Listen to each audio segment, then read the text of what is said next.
할렐루야. 주님의 이름으로 여러분을 축복합니다. 오늘 본문은 요한복음 1장 1절부터 18절까지입니다. 요한복음은 12사도 중에 한 사람인 세베대의 아들 요한이 이 요한복음서를 기록했습니다. 그럼 요한복음서를 기록했다면 이 기록한 기록 목적이 있겠죠. 그래서 요한복음의 기록 목적을 요한복음 30장 31절에서 볼 수 있습니다. 31절에 보면요, 오직 이것을 기록함은 너희로 예수께서 하나님의 아들 그리스도이심을 믿게 하려 하며 또 너희로 믿고 그 이름을 힘입어 생명을 얻게 하려 함이라 라고 기록하고 있습니다. 기록된 하나님의 말씀이 믿어지는 축복이 있기를 주님의 이름으로 축복합니다. 예수 그리스도는 하나님의 아들이십니다. 예수께서 하나님의 아들이심을 믿을 때에 생명이 우리 속으로 들어오는 것입니다. 그래서 이 요한복음의 20장 31절의 말씀을 간단하게 압축한다면 누구든지 하나님의 아들을 믿으라. 믿는 자는 생명을 얻으리라. 이것이 바로 요한복음의 주제가 되는 것입니다. 우리의 믿음의 뿌리, 이 뿌리는 바로 하나님의 아들을 믿는 믿음입니다.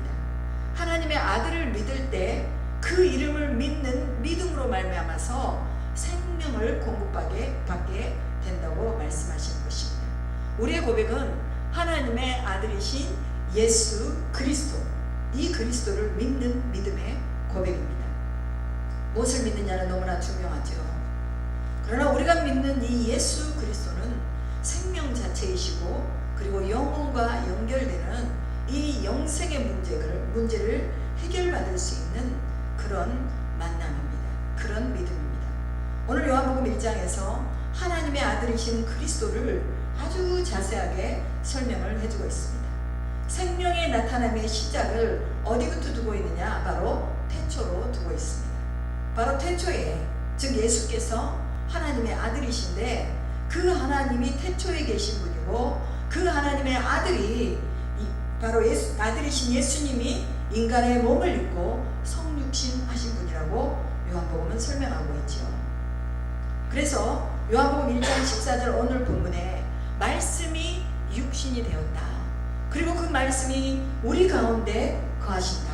우리가 그 영광을 보니 아버지의 독생자의 영광이요 은혜와 진리가 충만하다. 이렇게 말씀하고 있습니다. 예수님 왜 말씀으로 오셨을까요? 예수님이 왜 말씀이신데 그 말씀이 육신으로 오셨을까요? 그것은 우리와 함께 거하기 위해서 오신 것입니다. 육신을 입으신 이 말씀이 하나님의 독생자의 영광을 나타내는데 그 독생자의 영광이 은혜와 진리로 충만한 영광이라 이렇게 표현하고 있습니다. 은혜의 발원 그리고 진리의 발원이 바로 예수 그리스도를 통해서 흘러나오는 것을 말씀하고 있죠. 그래서 계시록 22장 17절에 보면 누구든지 원하는 자는 값없이 와서 생수를 받으라 이렇게 말씀하고 있습니다. 이 생명의 생수는 그리스도의 구속의 은혜를 말하고 있는 것이죠. 그래서 요한계시록하고 요한복음은요 저자가 똑같죠.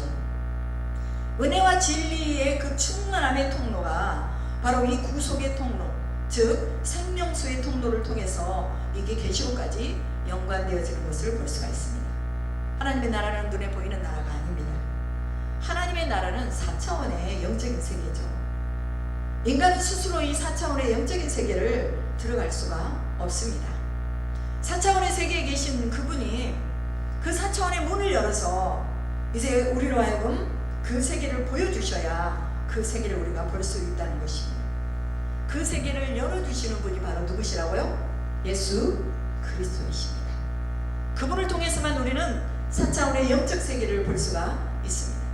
아무리 얘기해줘도 못 알아들으니까 예수님이 인간과 같은 이런 모양으로 오셔서 얘기를 잘 알아들을 수 있도록 자신을 인간으로 낮추셔서 하나님의 아들이심에도 불구하고 인간의 몸을 입고 세상에 오신 그분이 바로 성육신하신 예수님이라는 것이죠. 구원의 조건이 있습니다. 이 구원의 조건은 구제도 아니고 선한 일도 아니고 능력 행하는 일도 아니고 그 어떤 것도 아닙니다. 이 구원의 조건은 하나님의 아들을 믿는 것입니다. 진짜 예수를 믿으면 선행은 그냥 따라오는 거예요. 정말 예수를 믿으면 능력은 따라오는 것이지요. 진짜 그리스도인이 되면은 날마다 하나님을 경험하면서 살게 되는 것입니다. 여러분, 우리가 교회가 익숙하다고 사람들이 다 구원 받을 수 있을까요?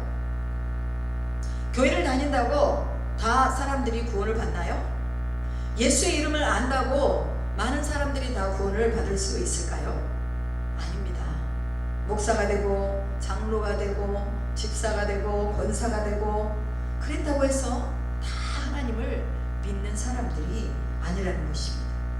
만물을 창조하신 하나님이 인간을 구원하기 위해 이 인간의 모습으로 오신 예수 그리스도를 믿어야 진짜 그리스도인이 된다는 것입니다.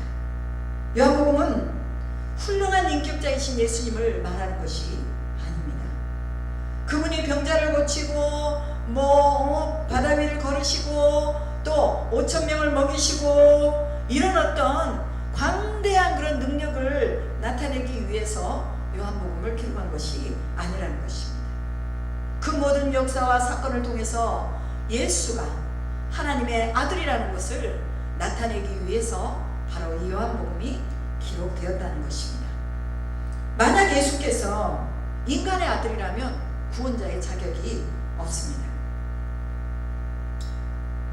또 인간이 가지고 있는 이 인간의 어떤 그 성품으로 죄의 성품이 그대로 남아있는 상태, 아담의 원죄의 상태가 남아있는 상태라면 그는 구원자가 될 수가 없습니다. 죄 있는 인간은 인간을 구원할 자격이 없지요. 구원자의 자격은 죄가 없는 분이라야 하는 것입니다. 인간 이상의 어떤 초월적인 그런 존재여야 한다는 것입니다. 그러면서도 또 인간이어야 한다는 것이죠. 그래서 창세기 3장 15절에는 여자의 후손을 통해서 뱀의 머리를 상하게 하고 여자의 후손을 통해서 사단을 결박하게 하고 하나님의 구원을 이루신다는 것을 말씀하고 있습니다. 이 여자의 후손이 예수님이신데 마리아의 몸을 빌려서 하나님의 하나뿐인 아들로 이 땅에 오신 분이 바로 예수님이시라는 것이죠.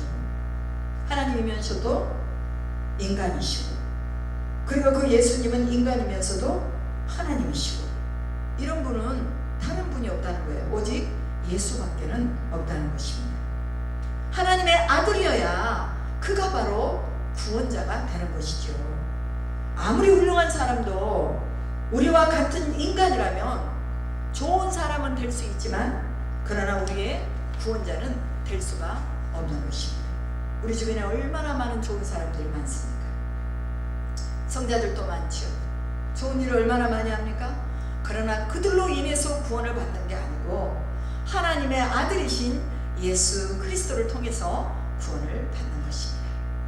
이 땅에 하나님의 아들이 오신 목적은 요한복음 3장 16절에도 말씀하고 있습니다.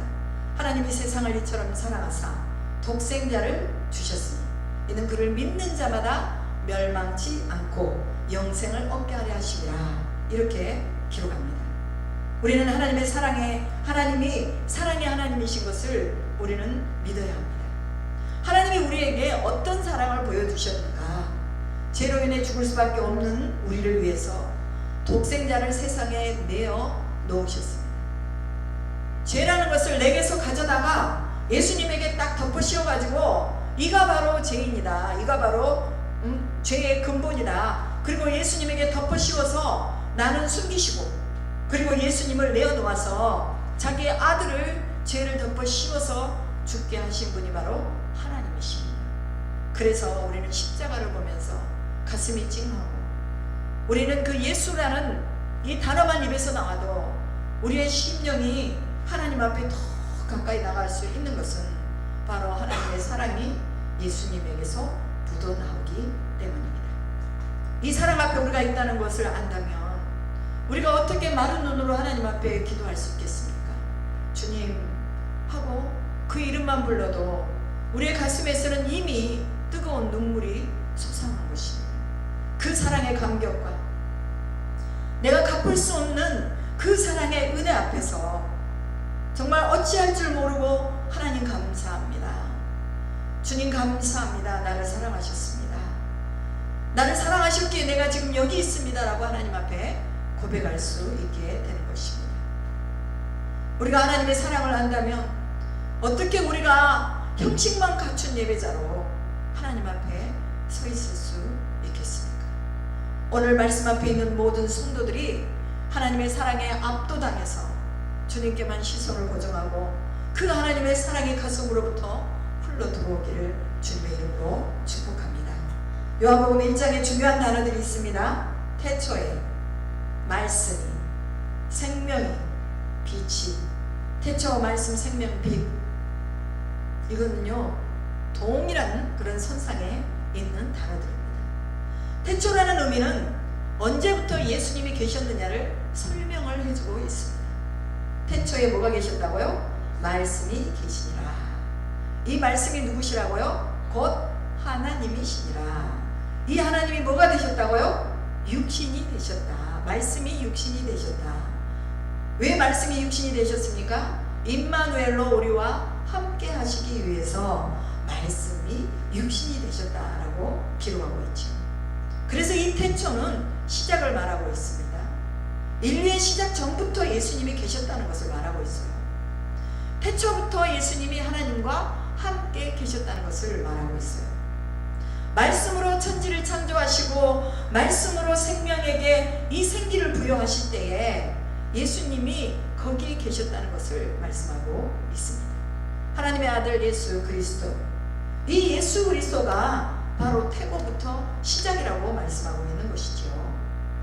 그러므로 만물이 예수님으로 말미암아 지은 바 되었고 지은 것이 하나도 그가 없이는 된 것이 없다 라고 요한복음 몇 절에 말씀하고 있습니까? 1장 3절에 말씀하고 있는 것입니다.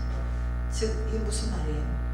예수가 없으면 우리는 아무것도 아니다 라는 걸 말하고 있습니다. 예수가 없으면 우리의 존재 가치가 없다는 것을 얘기하고 있습니다. 우리의 생명의 시작이 예수님께로부터 왔다는 것을 기억하라는 것입니다. 예수 없는 인생은 근원을 모르는 인생입니다. 근본을 모르기 때문에 허망하고 또 허무하고 방종하고 방탕하고 갈팡질팡하고 이런 삶이 되는 것이죠. 예수를 중심에 모시고 살면 예수께서 인도하시는 삶의 증거들이 하나씩 하나씩 나타나게 되는 것입니다. 예수님이 삶을 인도하신다는 증거의 나타남이 뭐냐? 바로 이것이 바로 성령의 열매들입니다. 성령의 열매를 갈라디아서에 뭐라고 말씀하고 있습니까? 사랑과 희락과 화평과 오래 참음과 자비와 양성과 충성과 온유와 절제라고 말하고 있습니다. 성령의 열매가 우리 안에 풍성하면 그 삶을 통해서 계속해서 그 하나님의 선한 것들이 흘러서 많은 사람들에게 나가게 되는 것입니다. 그래서 야 교회 가면 하나님 만날 수 있어. 야 누구누구 집사 만나면 하나님을 만날 수 있어. 누구누구 목사를 만나면 하나님을 들을 수 있어. 이렇게 수많은 사람들이 예수의 증거가 있는 사람들 가운데로 모여들게 돼 있다는 것입니다. 1장 1절에 태초에 말씀이 계셨는데 이 말씀이 하나님이라고 기록하죠. 하나님은 말씀으로 존재하시는 분입니다. 하나님은 막연한 존재가 아닙니다. 나를 보면은 내 어머니를 알잖아요. 또 우리 아들을 보면 나를 알잖아요. 그래서 부모가 없는 내가 없고 내가 없는 자식이 없습니다. 마찬가지로 말씀을 보면은 하나님을 아는 것입니다. 하나님은 멀리 있는 존재가 아닙니다. 하나님은 아주 우리와 가까이 계시는 분입니다. 우리가 손만 뻗치면은 언제든지 말씀을 열어서 볼 수 있고 그 말씀 속에서 춤추시고 그 말씀 속에서 격려하시고 그 말씀 속에서 위로하시고 그 말씀 속에서 생명을 주시는 분이 바로 하나님이시라는 것이죠. 이렇게 하나님이 가까이 있는데 왜 사람들은 하나님이 안 계신다고 말할까요? 하나님이 어디 계시냐고 왜 물어볼까요? 그건 하나님을 막연하게 생각하고 있기 때문입니다. 하나님의 말씀을 만나본 적이 없는 사람들은 하나님이 어디 계신가라는 의문을 갖습니다. 헬라어로 하나님의 말씀을 로고스라고 말합니다. 헬라에서는 신적인 존재의 개념을 설명할 때 신의 말이라고 그래서 로고스라는 그런 단어를 씁니다. 이 로고스의 말씀, 즉 말씀이 육신을 입고 오셨는데 이 로고스가 바로 누구라고요? 하나님이시고 이 로고스가 바로 예수님이시라고 말씀하고 있습니다. 말씀을 만나게 되면 이 말씀과 더불어서 교제를 하게 됩니다. 이 말씀과 더불어서 대화를 하게 됩니다. 그리고 이 말씀과 더불어서 기도를 하게 됩니다.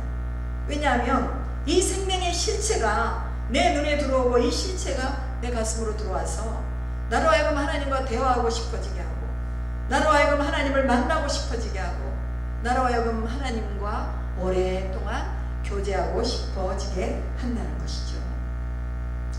우리가 좋은 사람만 만나도 자주 보고 싶잖아요. 아, 저 사람 참 좋은 사람이야. 믿음 있는 사람이야. 아, 저 사람하고 정말 얘기 좀 더 하고 싶어. 이런 마음이 있는 사람은요, 자꾸 보고 싶어지는 거예요. 하나님이 우리는 이렇게 보고 싶어져야 돼요. 하나님이 이렇게 우리의 삶에서 자꾸 만나고 싶은 분이 돼야 됩니다. 말씀은요, 시작도 없고 끝도 없어요. 그래서 우리가 있기 전부터 이 말씀이 있어 왔어요. 우리가 또 하나님 나라로 가도 이 말씀은 계속해서 세대를 흘러서 존재할 것입니다. 그래서 우리가 하나님을 말할 때 하나님은 영원부터 어디까지 계신 분? 영원까지 계신 분이라고 말씀하고 있습니다. 이 말씀의 실체, 본래 하나님을 본 사람이 없지만 아버지 품속에 있는 독생하신 아들 예수 그리스도를 통해서 하나님을 만나게 된다고 오늘 본문 1장 18절에 말씀하고 있는 것입니다. 누구든지 예수를 믿으면 하나님을 만나게 됩니다. 아멘. 그래서 예수는 인간으로 오셨지만 그 실체는 바로 하나님이시라는 것입니다. 그래서 하나님의 사랑은 자기를 포기하는 사랑이셨습니다. 진짜 예수를 만나면 자기를 포기하게 됩니다. 진짜 예수님 만나면 가장 낮은 자리로 내려가게 됩니다. 반면에 가짜로 예수님을 만나면 그 예수님 만난 그 사람은 낮아지는 것이 아니라 그 어떤 예수님으로 인해서 뭔가를 착취하면서 살아가게 됩니다. 사람들에게 거짓말하게 되고 진실을 말하지 않게 되고 더 나아가서 하나님의 사랑까지도 착취하면서 살아가게 되는 것이 바로 가짜 그리스도인들입니다. 그렇게 살다가 어떻게 되는 거예요? 천국에 가지 못하고 지옥으로 떨어지겠죠. 전능하신 하나님은 우리의 폐부까지도 다 알고 계시는 분입니다. 우리는 예수를 만나서 우리 자신의 가장 낮은 자리까지 내려가서 하나님의 사랑과 연결되고 연합할 수 있는 그런 믿음의 사람들이 되기를 주님의 이름으로 축복합니다. 여러분, 오늘 나의 실체가 나를 말하는 것입니다. 오늘 내가 말하는 말이 나의 실체가 되는 것입니다. 겉과 속이 다른 나, 믿음이 있다고 하지만 헌신하지 않는 나, 순종이 없는 나, 죽음을 두려워하면서 또 염려하고 있는 나, 말씀을 얻고 또 계속해서 내가 뭔가를 많이 바라고 있는 나, 이런 실체가 내가 되지 않기를 주님의 이름으로 축복합니다.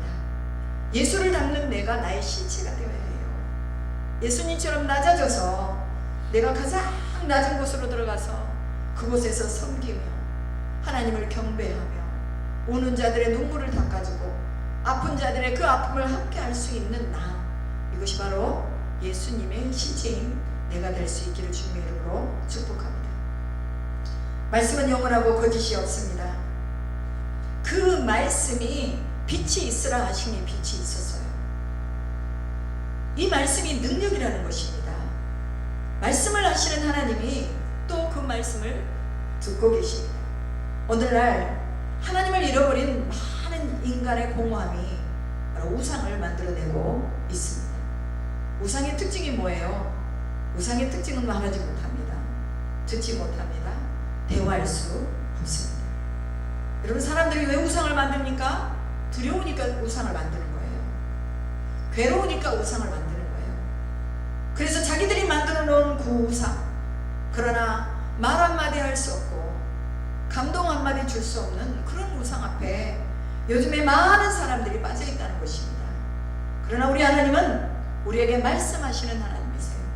꿈으로도 만나주시고 성경 말씀으로도 만나주시고 또 목사님들의 설교 말씀을 통해서도 만나주시고 또 누군가의 삶의 절박한 가운데서 그를 살리시고 나서 또 그를 통해서 우리를 만나주시고 우리는 하나님을 만나는 방법들이 여러 가지 방법들이 있습니다. 진짜 하나님을 만난 사람들은요, 인격이 하나님의 인격으로 변화되는 것을 볼 수 있습니다. 바로 대화가 하나님 자체예요. 무슨 말을 하든지 거기에서는 하나님 말씀이 나오는 거예요. 무엇을 하든지 하나님 앞에 기도한 그 기도의 내용들을 이렇게 교제를 통해서 간증하는 이런 일들이 자신의 삶에서 일어났다고 고백하면서 그 안에서 또 하나님을 나타내는 거예요. 하나님을 계속해서 이야기하며 하나님 앞에 계속해서 그 교제의 끈을 가지고 있는 것이 바로 기도라는 것입니다. 말씀한다는 것은 생명이 있다는 것입니다. 말씀은 죽은 것이 아니라 살아있는 것입니다.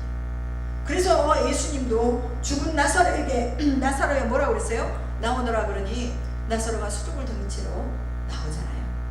말씀이 생명이기 때문에 그 말씀이 생명을 이루어서 살리는 일들을 한다는 것이죠. 살아있는 말씀을 들을 때 생기를 느끼고 하나님을 느끼게 됩니다. 성경을 볼 때에 하나님을 느끼고 성경을 볼 때에 하나님의 능력을 경험하게 되는 것입니다. 죽은 자의 특징은 말이 없는 것이죠. 죽은 자는 하나님께 기도할 수 없는 것이죠. 죽은 자는 선을 행할 만한 능력이 없는 것이죠. 죽은 자는 사랑할 수 없는 것입니다. 우리에게 있어 하나님은 어떤 하나님이십니까? 저에게 있어 하나님은 살아계신 하나님입니다. 그럼 여러분의 하나님은 어떤 하나님이세요? 어떤 분은 생명의 하나님, 창조의 하나님, 또 능력의 하나님, 영원하신 하나님, 하나님 앞에 붙여지는 이런 형용사들 엄청나게 많은 이 하나님을 자신이 만난 하나님들을 다들 고백을 합니다. 죽음 가운데서 건지신 하나님, 슬픔과 고뇌 가운데서 위로하시는 하나님, 하나님의 말씀, 이 생명의 말씀이 들어가면 안 되는 것도 되게 하는 줄로 믿으시기 바랍니다. 죽는 것도 살아나는 것을 믿으시기 바랍니다. 내가 소원하고 내가 바라는 분이 하나님이라면 그 하나님이 바로 우리의 미래가 되는 것입니다. 그 하나님이 바로 우리의 삶의 목표가 되고 그 하나님이 바로 우리의 삶의 목적이 되는 것입니다. 여러분, 천국까지 오는 지옥은 막연하게 있는 그런 관념적인 실체가 아닙니다. 그래서 신앙은 이론이 아닙니다. 여러분, 밥이 있는데 밥을 쳐다보고만 있다고 해서 배가 불러요? 아니잖아요. 밥이 있으면 그 밥을 먹어야 배가 부른 것입니다. 믿음도 마찬가지입니다. 믿음도 이해되는 것이 아니라 믿어야지 믿어지는 것입니다. 안다고 믿어지는 것이 아닙니다. 우리의 어떤 삶에서 내가 예수님 알아, 그 예수님을 안다고 해서 그 사람이 크리스찬이 아니라는 것입니다. 우리의 문제는 뭐냐? 내가 아는 것에 대한 확신이 없는 것입니다. 하나님이 살아계신 것 같은데, 그런데 하나님에 대해서 확신이 없어요. 살아계신 하나님을 경험해보지 않은 사람은 하나님이 살아계시다고 성경에 기록되어 있고 수많은 사람들이 얘기해도 그것이 내 것이 되지 않는다는 것입니다. 그래서 내 문제가 뭐냐? 하나님 말씀에 확신이 없는 것이죠. 말씀이 능력인데 이 능력이 경험되지 않으니까 기도하지 않는 것입니다. 말씀을 보지 않는 것입니다. 요한복음 14장 8절로 9절에 빌립이 예수님께 말씀합니다. 예수님, 아버지를 좀 보여주십시오. 예수님이 말씀하죠. 나를 본 자가 아버지를 보았다 라고 말씀하십니다. 여러분, 그래서 하나님은요, 하나님의 공동체, 즉 교회의 공동체, 예수님의 이름 안에 있는 이 공동체는요, 바로 사랑의 공동체입니다. 예수님이 하나님을 볼 수 있는 통로가 되고 또 그 성령님이 예수님의 빛의 실체를 비춰주고, 그러면 교회 안에서 하나님의 공동체 안에서도 서로 하나님의 빛을 비춰주고 하나님의 말씀을 연결해주고 하나님의 능력을 공급해주는 이런 공동체가 바로 교회의 공동체라는 것입니다. 진정한 공동체는요, 성부와 성자와 성령의 공동체입니다. 하나님의 공동체의 특징이라고 그런다면 이 공동체의 특징은 연합과 일치에 있는 것이죠. 그래서 이 공동체 안에 사람들이 모이면 10명이 모이든지 100명이 모이든지 이게 공동체가 되는 것입니다.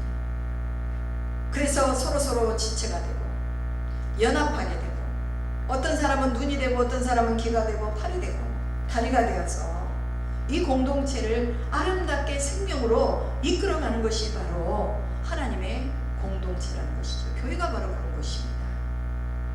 교회가 바로 하나님의 살아계신 이 연합과 일치의 공동체예요. 그런데 왜 교회 안에서 이런 것들을 자꾸 깨뜨려 나가고 자꾸 어둠이 역사합니까? 이것은 바로 사단의 세력입니다. 사단이 자꾸 그것들을 깨려고 만들어요. 기도하지 않으니까, 감사하지 않으니까, 말씀 앞에 서지 않으니까 자꾸 다른 곳으로 눈을 돌리게 해서 하나님과 우리의 관계를 깨뜨리고 서로 성도와 성도의 관계를 깨뜨리는 것이 바로 사단이 하는 일들이라는 것입니다. 하나님을 만난 사람들은 세상을 포기할 수 있습니다.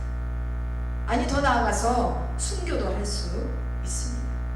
지금 아프가니스탄에 기독교인들을 계속해서 다 잡아다 죽인다는 이런 보도들이 계속해서 유튜브에서 나오고 있습니다.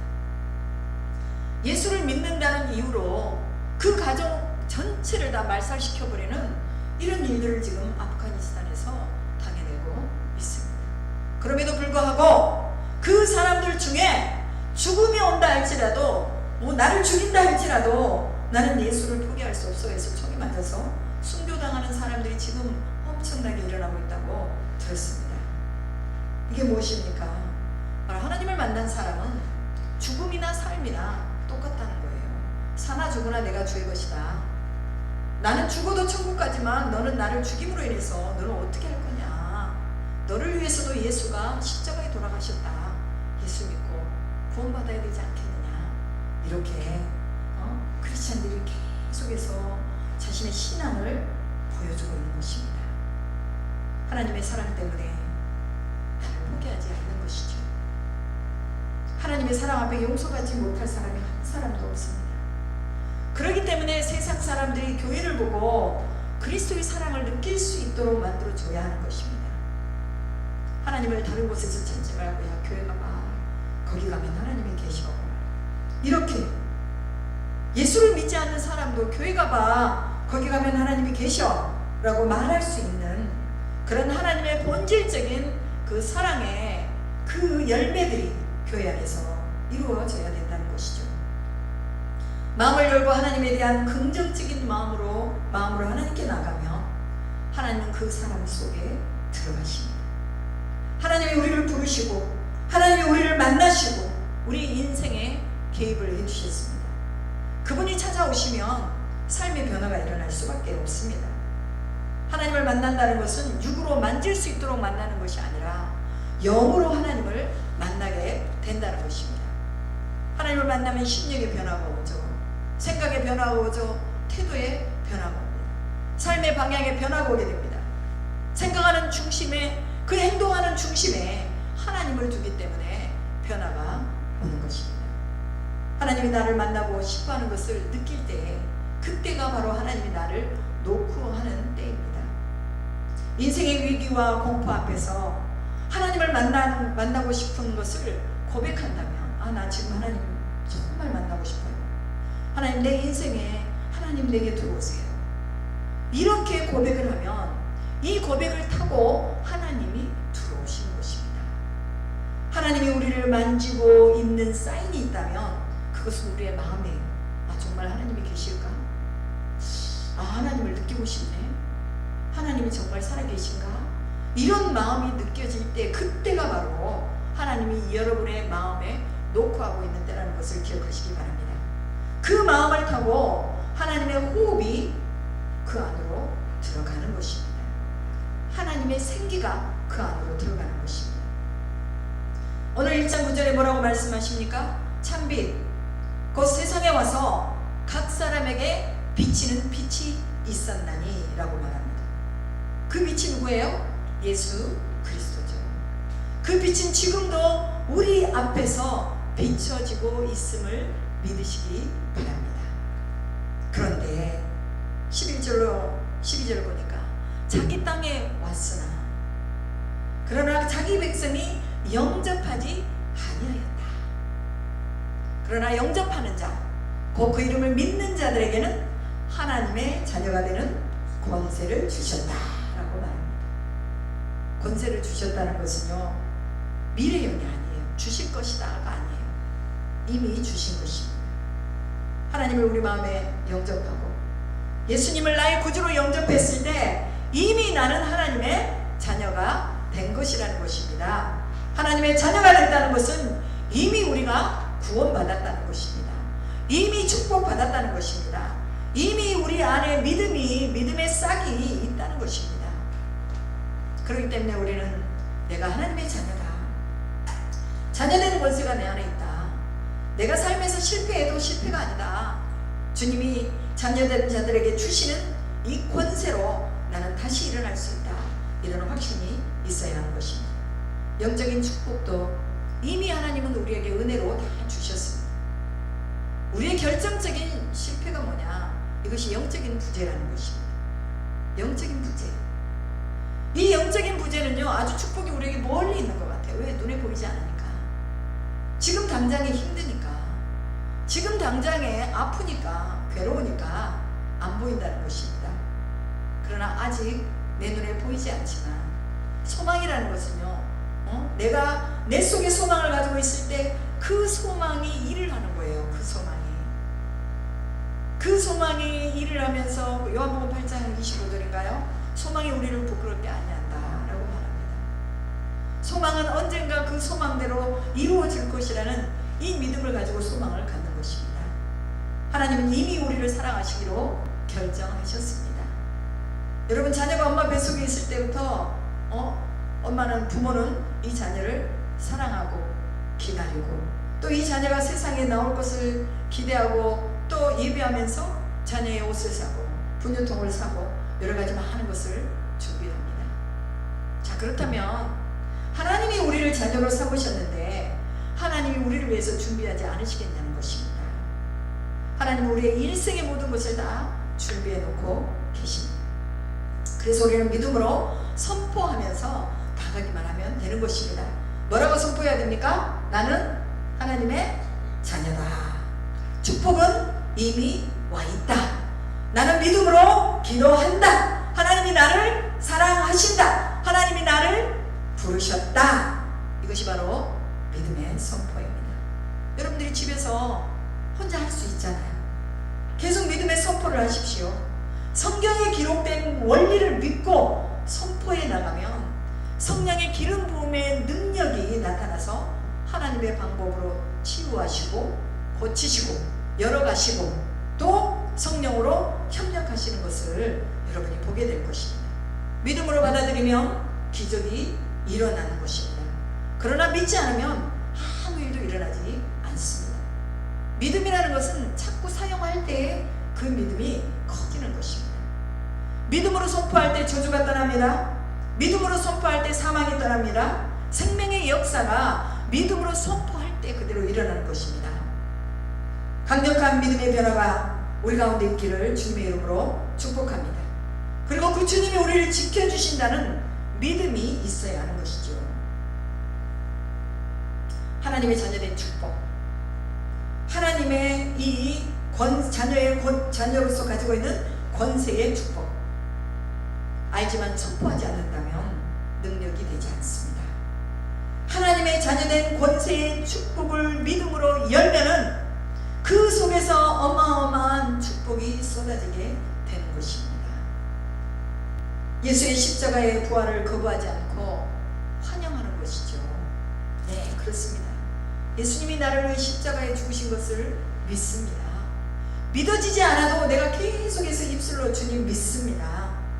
찬양합니다. 부활을 믿습니다. 주님이 다시 사신 것을 믿습니다. 하나님의 자녀된 권세를 내게 주심을 믿습니다. 우리의 이성이나 어떤 합리성에 기초한 믿음이 아니라 믿음의 주요 온전케 하시는 예수를 바라보는 이런 믿음의 기초, 즉 성경의 기초가 바로 오늘 우리의 믿음의 기초가 되는 것입니다. 그럴 때 성령의 기름 부으심으로 믿음의 선물이 받아들여지고 이 믿음이 뭘 만드느냐? 기적을 만들어 내는 것이죠. 믿음의 세계는 이성의 세계가 감당할 수 없는 또 다른 영적인 세계입니다. 아까 제가 말씀드렸죠? 4차원의 세계. 3차원의 세계는 인간들의 세계예요. 4차원의 세계는 우리가 볼 수 없는 너머의 세계들입니다. 이 세계를 믿음으로 열어가는 것입니다. 예수 그리스도께서 계속해서 우리에게 말씀하시고 이 말씀하시는 것을 우리는 믿음으로 받아 나아가면 점점 더 우리에게는 믿음이 더 커지는 것입니다. 믿으면 하나님의 영광을 보리라 하지 아니하였느냐라고 말씀하시죠. 또 할 수 있거든이 무슨 말이냐? 믿는 자에게는 능치 못함이 없느니라 라고 말씀하십니다. 이럴 때 안 믿어지니까, 마음에 안 믿어지고 내 마음에 믿음에 확신이 없으니까 뭐라고 말합니까? 주님, 믿음이 없습니다. 믿음을 주시옵소서. 믿음이 없음을 도와 주시옵소서 라고 이렇게 부탁을 하는 것입니다. 여러분, 믿음이 없을 때 우리는 하나님께 그냥 그대로 고백하면 돼요. 하나님, 내가 믿음이 없습니다. 믿음을 주세요. 저도 무엇을 하다가 뭔가 좀 딱 막힐 때는요, 내가 뭔가 나도 모르게 고민을 하고 있을 때가 있어요. 그러면 또 내가 하나님, 내가 믿음이 없네요. 믿음을 주세요. 그럴 때 하나님이요, 내 안에 이 믿음을 달라고 고백하는 그 고백 속에 하나님이 내 속에서 또 그 내 염려를 다 떠나게 하시는 것을 볼 수 있죠. 여러분, 여러분의 부모님에게 필요한 것이 있으면 엄마, 아빠, 나 뭐 좀 주세요. 이것이 필요해요. 말해요, 안 해요? 말하죠. 하나님은요, 말하지 않아도 다 알고 계세요. 그렇지만 하나님은 우리와 관계를 맺고 싶어 하시는 거예요. 그래서 우리가 말하기를 원하시는 거예요. 그래서 하나님 앞에 우리가 고백하는 거예요. 믿음이 없을 때 하나님 믿음 주세요. 힘들 때 하나님 나 힘들어요. 힘을 주세요. 라고 이렇게 하나님께 고백을 하는 것입니다. 그래서 믿음으로 접근해 나가면 우리에게 믿음이 생겨요. 그리고 믿으면은 하나님의 영광이 보여지는 것입니다. 생명을 만드신 분이 죽은 자를 살리는 것이 무익을 어렵겠습니까? 없는 것에서 있는 것도 만드셨는데 그분이 못하실 것이 뭐가 있겠느냐는 거예요. 태초에 천지를 창조하시고 우주의 모든 그 근원을 창조하신 그분이 물 위를 땅처럼 걸으시고 또 오병이의 기적을 나타내신 그분이 죽은 자를 살리지 못하겠느냐고 말이에요. 성경에 죽은 자를 살리신 일이 있죠. 나사로를 예수님이 살려주시죠. 그리고 하나님의 영광을 보리라고 말씀하시잖아요. 어떻게 나사로가 살아났어요? 예수님이 말씀하신 살아나잖아요. 예수님의 말씀이 빛이 되어서 그에게 가는 거예요. 그리고 그 빛을 받은 그가 생명으로 살아나는 것입니다. 내가 병에 갇히고 내가 고난에 갇혔을 때 그분을 믿으면 그분이 오셔서 기적과 능력을 나타내 주시는 것입니다. 예수님 안으로 들어가면 천지를 창조하신 생명과 빛의 능력이 살아나는 것입니다. 빛이 우리 안에 있어요? 능력이 이미 우리 안에 있어요? 성경에 말씀하시기를 우리가 아까 말씀 봤잖아요. 말씀과 생명과 빛이 하나님의 말씀으로 있다고 그랬습니다. 이것이 믿어지면, 이것을 우리가 선포하면 자연스럽게 믿음이 우리 안에서 믿음이 밖으로 선포되면 그 믿음이 바로 일을 한다는 것입니다. 그래서 우리는 늘 우리 마음속에 우리가 이런 고백이 있어야 됩니다. 나는 구원받았다. 나는 하나님의 자녀다. 내 미래는 축복이다. 이렇게 날마다 선포하고 나가야 한다는 것입니다. 바로 이 선포가 믿음이 되는 거예요. 계속 선포하면 믿음이 생기고 인생이 변하게 되는 것입니다. 두려움과 불안과 염려가 찾아오지만, 그러나 그 염려를 통해서 내가 거기에 짓눌리지 않냐고, 나는 하나님의 자녀다. 이 염려는 썩 물러갈지어다. 이렇게 선포하면 우리 속에서 하나님의 믿음을 더 강력하게 굳세게 일으켜 세워주신다는 것입니다. 자녀됨이라는 것은 떳떳한 것이에요. 하나님 앞에 구하지 못할 것이 하나도 없습니다. 아무리 작은 것이라 할지라도 여러분이 하나님 앞에 구하시기 바랍니다. 구해보세요. 구해보시면 여러분이 받을 것입니다. 왜 마태복음에 구하라, 구하라 받을 것이요, 찾으라 찾을 것이요, 두드리라 열릴 것이라, 왜 그렇게 말씀하십니까? 하나님은 이미 다 준비를 하고 있다는 거예요. 이미 우리 안에 가까이 있다는 거예요. 그래서 우리 눈만 열면은, 눈이 영적인 눈만 열어지면 우리는 그것을 볼 수 있다는 것입니다. 그렇기 때문에 여러분 안심하고 하나님께 구하시기 바랍니다. 뭐 이런 것도 하나님 들어주실까? 뭐 그런 것까지 구하고 그래. 사람들이 많아져. 여러분 그런 거 들을 필요 없어요. 우리는 아무리 소소한 걸 알지라도 하나님 앞에, 하나님 나 이거 필요해요. 이거 주세요. 하나님 나 이렇게 살게요. 하나님 나를 도와주세요. 하나님 앞에 이렇게 확신을 가지고 기도하면서 믿음으로 나가야 된다는 것입니다. 부모는 자녀의 필요를 모두 다 공급해 줍니다. 그 공급할 때에 양육이 그 안에 들어가 있고 보호가 그 안에 다 들어가 있습니다. 하나님 우리를 자녀 삼으시기로 결정하실 때, 우리가 어머니 뱃속에 조성되기도 전에 하나님은 이미 우리를 보호하시기로, 이미 우리에게 공급해 주시기로 다 결정을 하신 분이에요.